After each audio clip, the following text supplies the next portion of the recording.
Hi, this is Sarah Burgess from 1080, and I'm joined today for week 17 of our Career Insights session, where we're going to be talking about CVs, chronological CVs, and functional CVs. So I'm joined by Joe Green and Gill Amos. So hello, ladies. Good Hi. to see you again.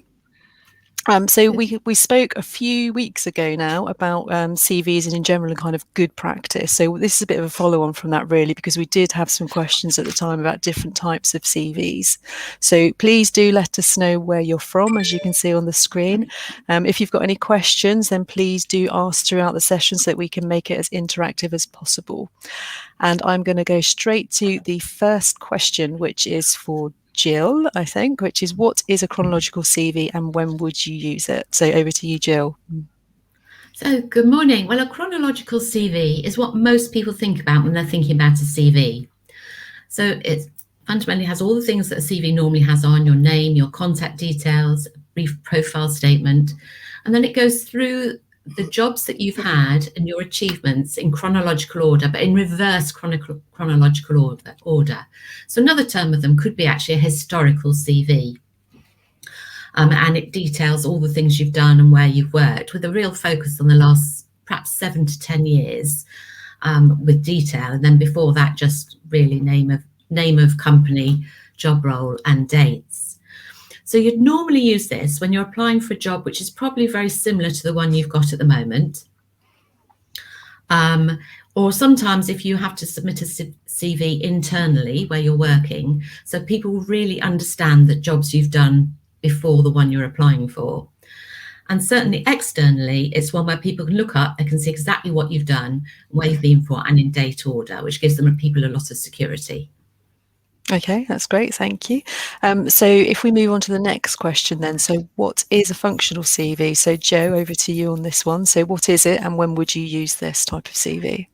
Okay, well, a functional CV follows many of the same rules as a chronological one.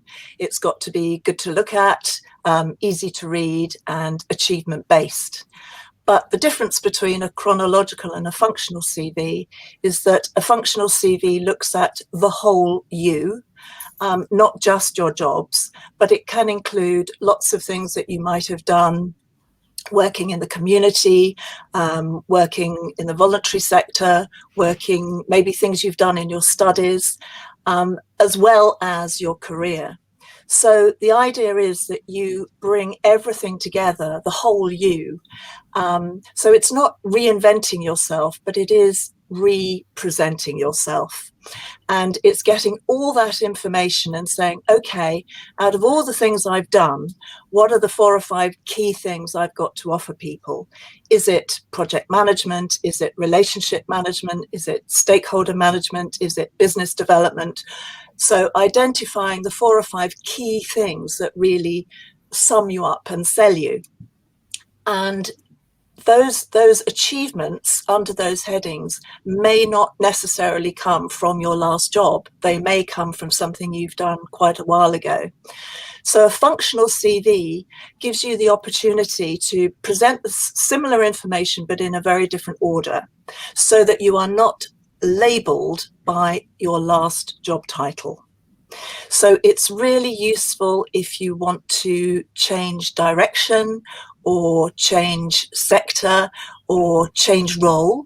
It's also very useful if you want to perhaps start thinking about a portfolio career, or indeed if you've been in one job for a very long time and you want to break it up and present it into a more diverse way.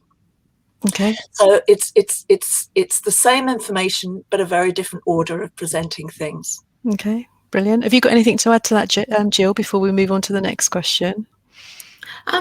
No, I think it's sometimes quite an exciting way of looking at it, because sometimes it can match your CV much more closely to the job spec. So when we're talking about tailoring CVs, actually can be much easier with a functional CV. Yeah.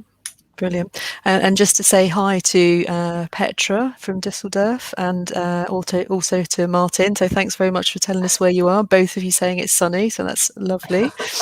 Okay, so next question. So if you're going to be looking at a functional CV, how do you go about it? And I know from our conversations yesterday, we all approach this in slightly different ways. So Gill, do you want to start with your approach? Yeah, I think with all my clients, whether we're working on a functional CV or a chronological CV, I always like to start with their achievements and collating together everything they've done. Because this is not just the start to their CV, this is also collating information which we can use later in our interview preparation. And it means that we're starting the CV from scratch and actually building a much stronger, sharper one, because sometimes the CV is just constantly updated and it gets to look like a bit an overstretched sweatshirt or the CV equivalent. So I start with the achievement grid. Then normally from that, they'll write down everything they've done, which they collate together, perhaps over the period of a week while they remember it. But I always start with doing a normal chronological CV first. So they've got a record of everything they've done and in which order, because we do forget. Our memories aren't always foolproof. And then also from there, move on and really look at the themes that have emerged from the achievements that they've put, which also is a strong indication of what they really like to do and what they're good at. And then you get the themes and you can break it down into different areas or different subtitles for them to list, if you like, the bullet points for their functional CV. Okay, great. I've just had a comment here from Karen saying she's in Aberdeenshire and her question's just been asked, so that's excellent, very efficient, thank you. Okay, so Jo, over to you. How do you go about starting a functional CV? Okay. The first rule I say is, yeah, you've got your chronological one, but you're not allowed to look at it when you write the functional CV.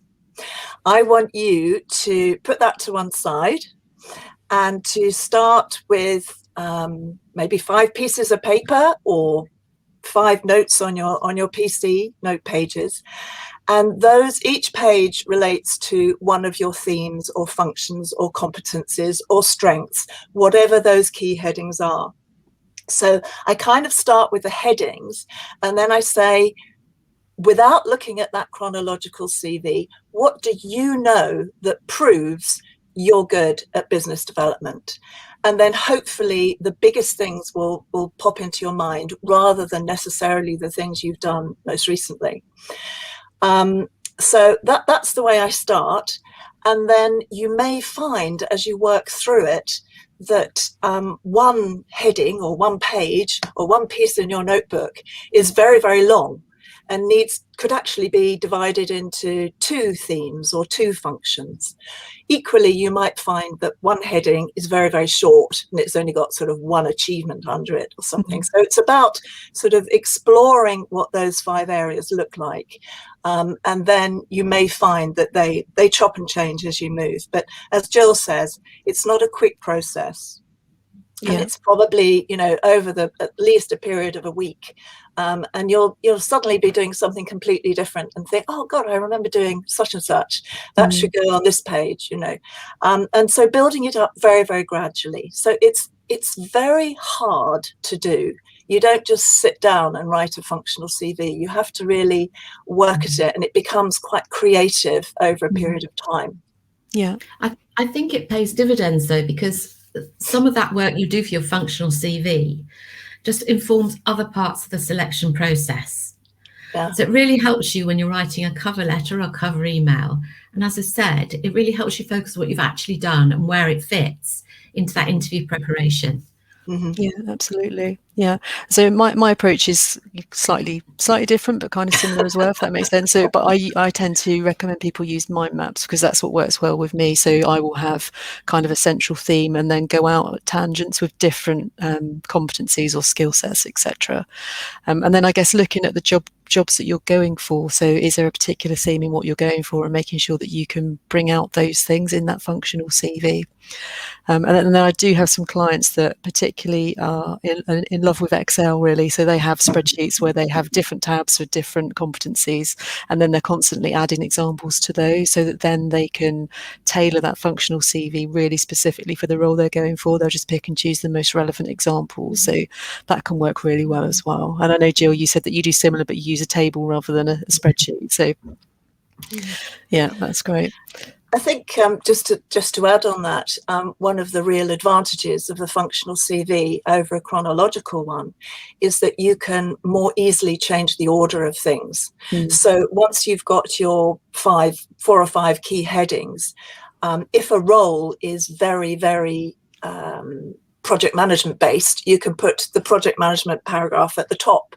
If it's a business development role, you can put that paragraph at the top. So it's much easier to swap information around, and it's easier therefore to highlight things which in a chronological CV might be hidden way down in a job you did 6 or 7 years ago, or maybe something you do outside of work in your interests, but it's actually bringing it and incorporating it into that functional CV in an order that you want the reader to receive that information. Yeah, and we talked a bit yesterday, didn't we, about a kind of a hybrid system almost, where you might have a chronological CV, but particularly if you've been in a role for a really long time, you could separate all of that work into different chunks, and then in the same way as a functional CV, you move the chunks around within that chronological CV, and that can work well also. Exactly. Yeah. There's no absolute rules. I always say No. with CV, it's what works and what shows the best of you. Absolutely, yes. Okay, so in terms of format then, what does a functional CV look like? So, Jo, do you want to start with that one? Well, as I said, it's still got to be good and easy, good to look at and easy to read. It still starts in the same way as a chronological one would. It's got to, of course, have your name and your contact details. It's still very important to have a good, strong personal profile at the top. But from there, you can go straight into the 4 or 5 sections of function headings. After that would be a career summary, which literally just has your job titles, where you've worked, and the dates, so that someone can very quickly look at that and see progression through your career. Some people actually put the career summary at the top, but I mean, if you're trying to take people's attention away from a particular job title, probably better to put it after those function headings. Thereafter, same as a chronological CV, education, qualifications, interests, maybe any particular IT skills that you want to highlight, languages, etc., etc. Although those, of course, may be now one of your function headings. Particularly if you're, a very technical person, or you've done a lot of programming or whatever, that's going to be obviously key to one of your function headings. Yeah. And Jill, anything to add on format? No, I just think like any other CV, it has to have that glance appeal. So when somebody clicks it open, they can see this layout, which is very clear, it's very sharp, it's all formatted with good bullet points. And actually, perhaps I think a functional CV lends itself to that better than a chronological one. Yeah, that's good. And I think as well, it's important to emphasise what you've said about any kind of voluntary work you might have done outside of kind of actual paid employment. That can be used in this section as well. So if, for instance, you've been a governor at a school or on the PTA or something like that, then those organisational skills and possibly budget skills and things like that, they're really key that you can add those in. So I know I've certainly had clients that have moved into kind of more organisational type roles than they've ever had historically in their career, and they've been able to use those examples really well in their CVs. That can definitely work well. I've just seen a comment here from Lee Jones. So Lee is one of our guests, so he's a recruiter. So something to remember is that hiring managers may have many applications. Page 1 is crucial, they may not get to page 2. So yeah, that's absolutely a good point. So anything to add there to what Lee said? I think it's remembering that the keywords and key job titles must really stand out on that front page, and that must reflect what was in the job specification or the person spec, just as it would do with any other CV, because the people need to be able to link what you've got on that page really quickly to the job role they're trying to fill. Yeah. Jo, anything to add to that? No, I don't think so. It's just to emphasise again the importance of the personal profile, and yes, as Lee says, often they may not get to page 2. So if you want them to know that you've worked for, you know, an amazing organization, you want everyone to know about it, then that would probably be in your profile anyway at the top. Yeah, yeah. And I think everyone's read the kind of stats where it says, you know, some recruiters will only spend 9 seconds looking at a CV, so it is so important to get those keywords on there. And you know what we always say about tailoring your CV for every role, and that goes the same whether it's a chronological or a functional CV, and kind of trying to use the language that the recruiter or the employer is using so that you seem familiar to them. So anything you can do like that, I think, is great. Okay, so thank you for that, Lee. So next question then, have you got any client examples of when a functional CV has won them an interview? So Jo, do you want to start on that? Yeah, I remember one guy in particular, senior chap, and he'd been in a particular area of work for quite a while. But for various reasons, due to a restructuring, he had been moved into an area he didn't particularly like for the last year of his career. And it was in risk management, I think. And if he did a chronological CV, right at the top, it would have had him labelled as head of risk. And he didn't want to do that again. So a functional CV was a way of bringing together all his earlier experience and earlier background. And the fact that he was head of risk was in his career summary, of course, but it wasn't something he wanted to highlight. So this enabled him, by doing a functional CV, it enabled him to direct the reader away from the job title he'd had for the last year and to move back into the area that he wanted to be. Excellent, that's good. And Gill? Oh, we can't hear you at the moment, Gill. Let me just see if... okay. It's showing me that your mic's not connected at the moment. So let me just see if there's anything. Is that better? That's it. Can hear you now. Thank you. That certainly seemed to do it to itself this morning. Yeah, I've actually got a couple of examples. I think one, I was working with somebody who was quite junior in a role, HR role, and hadn't had much luck getting an interview. And we did quite a lot of work on her CV, which looked sort of all over the place. And by doing a functional one, we were able to group what she'd done and put it under really easily understandable headings so that anybody picking up could see what she'd done, and it was really clear and it jumped off the page. She was able to actually not only got the interview, she got the job. And that was the first one she went to with that one. And then another one was a career change one. And that was where she was in investment banking, really wanted to change sectors, wanted to move to a sector where she could put, as she said, put something back. So it had to be a functional CV, because otherwise we'd just dismiss her out of hand as an investment banker. And we did the functional CV, again, following all the rules, etc. And she got a job in a different sector. In fact, she moved to the NHS. Wow. Excellent, that's good. And I've had a client this year who was in financial services and had actually been in that role for about 25 years. She was quite concerned about getting a new role because she didn't want to stay in that industry. But we did some work on a functional CV for her, and she ended up actually getting interviews and then offers at 2 roles. So one was for a local police force and one was for a private health company. So that was excellent that she was then in a position where she'd got the interviews, got the job, and then had to kind of decide between them. So definitely works, and good to know we've all got examples. Yeah.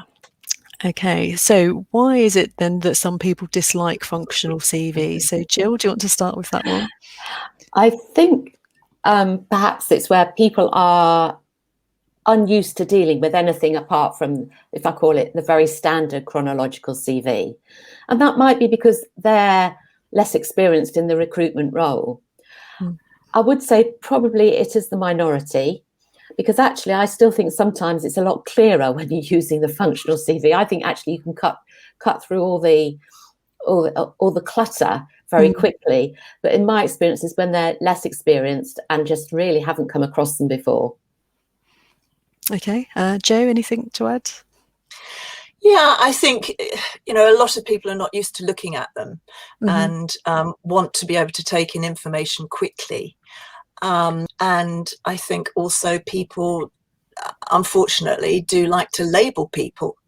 And it's much easier to see, yes, you've been an accounts assistant, rather than, it's just much easier to label someone by a job title. Yeah. So I do understand why people find them difficult. And that's why I've had plenty of clients who've, we've worked hard and produced a lovely functional CV, and then they've come back and said, oh, actually, the search firm didn't like it at all. They want a chronological one. So my response to that is, okay, let them have a chronological one if that's what they really want, but do both. As Gill said earlier, doing a functional CV, although it's hard work, is fabulous preparation for presenting yourself, selling yourself, and highlighting your key skills. So I always get clients to do both if I possibly can. Yeah. So going back to what you said, Sarah, as well, if a search firm, for example, really insist on not a functional CV, then I'd do a sort of hybrid one, to be honest. Yeah, that's good. Okay, so it's quite timely, actually. I was reading yesterday an article that the CEO of LinkedIn has just put out, and they're going to be looking at changing some of the functionality on LinkedIn for recruiters so that they can actually approach people in a much more of a skills-based approach. So that's really excellent. And at the moment, I guess people's profiles don't necessarily lend themselves to that. But how could we use a similar approach on LinkedIn as it stands at the moment, do you think? I think one of the things is to really think about. I think there's several parts to this. I'm going to start with the first bit, and Jo can come in with the second bit. I think one thing is thinking about how we describe ourselves in that early type where it's got your name and the words you've got after it to describe what it is and what you do. And that should be directed at where you're going rather than where you've been. Yes. And that might mean some really thinking quite carefully about the words you use. Rather than just going for the, if you like, churning out the same old job title. Yeah. But it's certainly really important to start with that title there. Excellent. Yeah. And that's called the headline section, that one. It's 220 characters long. So that's what you've got to play with. But if you want to get really technical about that, you need to really think about how that's going to appear every time you post something on LinkedIn. So if, for instance, you like something, your name and part of your headline will appear. And obviously that's a smaller number of characters if people are looking at you on the phone. So as well as thinking about that 220 as a whole thing from search sort of capability, you need to make sure that the very first, I think it's 46 characters is the minimum that anyone can see at any time, so that really sums up what you're looking for next, so that people are just associating you with that all the time. So that's a great point on the headline. And Jo, I know we talked a bit about the about section yesterday, didn't we? Yeah. I mean, to be honest, I have to bow down to your experience, Sarah, on LinkedIn. That's But I guess I would just say, if you're trying to get those 4 or 5 key things across, then it's got to be in the about section. Yeah. Presumably you can, I don't know, highlight them somehow, asterisks or whatever. Yeah. And then I suppose if, within the actual meat of LinkedIn, within the career experience, there's no reason why you shouldn't put those same functional headings under your last job, I suppose. Exactly. But, yeah. I mean, as I say, I bow down to your better skill on this one. I think that would be my approach. So the about section, you have 2,600 characters, so it's quite a decent amount of space. So yes, I think I tend to recommend to my clients that at the beginning I talk a bit about what you're looking for next. So it's a bit like an elevator pitch, and then absolutely break it down into the key skills that you're looking for in that next role and having some examples. And the experience section, there's no getting away from that, is in date order at the moment, so you can't do much with that. But as you say, you could do that hybrid approach again and have some of those skills. And then, of course, you've got the skills and endorsement section. So it's just maximising the functionality and just being a bit creative, I think. So I've just seen a question coming through from Alison. So would you do one before the other? So Gill, do you want to answer that one? In terms of CV, Yes. Yeah, I think normally if I was going to do it, get the chronological one done first, just because it's a memory thing. Well, it certainly is with me. And there's one thing that can be very useful for people is to have one enormous chronological CV with everything they've ever done in. And then we use a shortened version of that. But it's just really helpful to remind you what you've done in your life and with your career as well. So that's where I would start. Yeah, I agree. And Joe? Yeah, I mean, I to be honest, I don't think it really matters. I think you've got to do both. But logically, I guess the chronological one should come first. Yeah.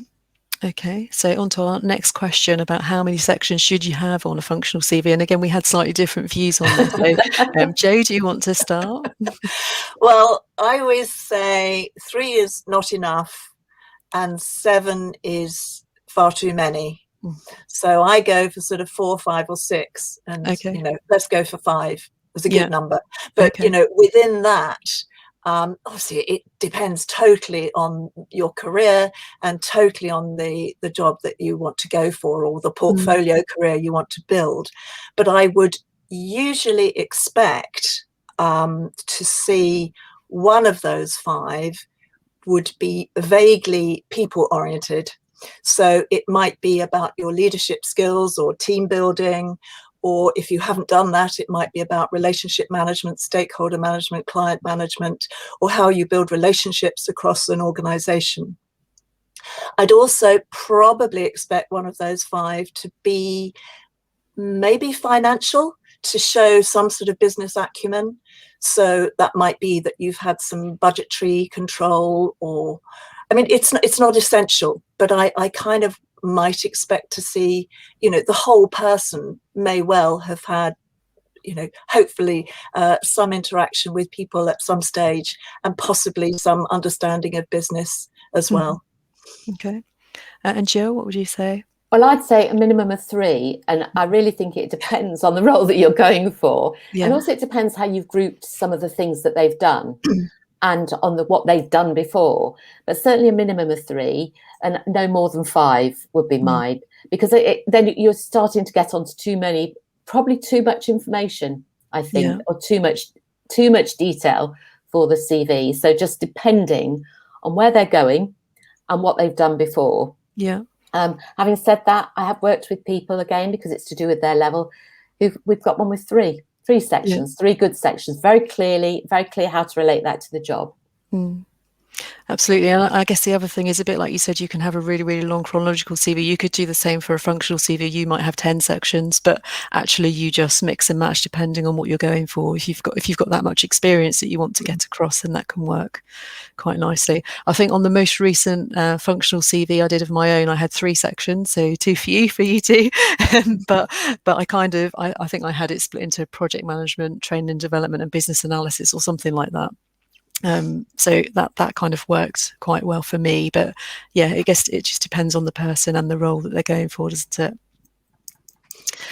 Okay, so we are coming to the end now. So if we head over to top tip to leave with. So when you're thinking about this functional CV, what's your top tip? So Joe, do you want to start with that? Do both. Okay. That's my top tip. Do a chronological CV, do a functional CV.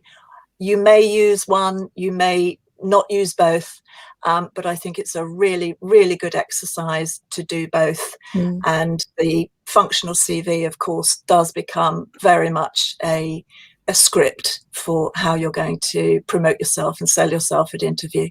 Okay, excellent. And Jill? I think certainly what Joe said, but also I'd always start off with the achievements first. So what is it you've actually done? Really think about that, because that gives you a fresh look on what you've achieved in your career and a fresh look at how you can sell yourself. Yeah, brilliant. Yeah, and I think as well, just kind of having the back of your mind, coming up with those examples is going to help you for your interview prep as well. So, and I always think writing things down is just a great way of starting to embed it, isn't it? So for me, I would say physically write it out and then type it up, because you're kind of getting that two-pronged approach almost of trying to remember what you're writing. Okay, so thank you very much to everyone that's joined us. Thank you, Joe. Thank you, Jill. And we'll see you back here again soon, I'm sure. Next week, we are here with external guest Manuel Heischlinger, and we will be talking about positioning yourself on LinkedIn. So pretty sure Michael Moran's joining us for that as well. So that should be a great topic because there's quite a lot of new enhancements that are coming out that have been announced over the last couple of days. I've just got another comment from Lee here. So keep it flexible, never send the same CV, change it for each application. Absolutely, Lee. That's really great to hear from you. Thank you. And that's definitely something we all recommend with our clients. So thanks again. Oh, hang on. Just got a message back from Alison. So writing is very cathartic. So yeah. Absolutely. Yeah. Absolutely. Okay, so thank you very much, everybody. Oh, I'm just going to keep adding these comments before we go. So thanks very much, really helpful session. Thank you from Karen. Thanks, Liz. And then Michelle, thank you. That's great. And excellent from Alison. So thank you so much for all your comments. It's really, really helpful for us when we see comments coming through, particularly if we have questions coming up. It's great to make it as interactive as possible. So hopefully we'll see you next week and be even more interactive. So thank you. See you soon. Bye. Thank you. Bye-bye. Bye. Bye.